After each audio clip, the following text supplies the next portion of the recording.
I've been doing my job for 24 years in the state, which is running a children's advocacy center. So we serve abused kids and family members across the state. And there's just been a number of times throughout my career that I've been kind of challenged of we need to do better, we need to serve more kids, that there's more needs out there. And so there was three really programs that I've started over those 24 years that were highlighted in the nomination. And so one of them is our problematic sexual behavior program. Not only do we see kids who've been sexually abused, but they were kids who were actually sexually abusing other kids. They were touching other kids. But because they're kids, people would wonder, like, has this happened to them? And so they would refer them to our program and say, we need to figure out, like, has this happened to this kid, and how do we get them help so that they stop doing this behavior? There was a new program starting out of the University of Oklahoma.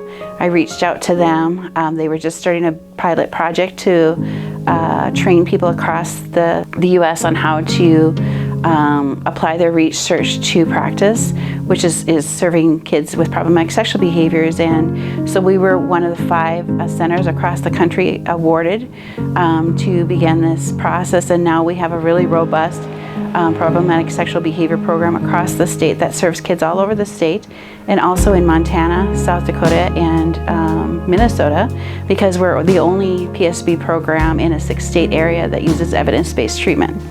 We also then, prior to COVID, started a telehealth outreach program because somebody said to me, you know, Paula, that's great that you provide great services to kids in Bismarck, but what happens to that young kid in Bowman, North Dakota that can't drive every week to receive counseling services? And so, again, I kind of did some research. I found somebody who was just publishing some research on utilizing telehealth across the country, and we were the first site that was trained across the country prior to COVID on how to do telehealth services for traumatized youth.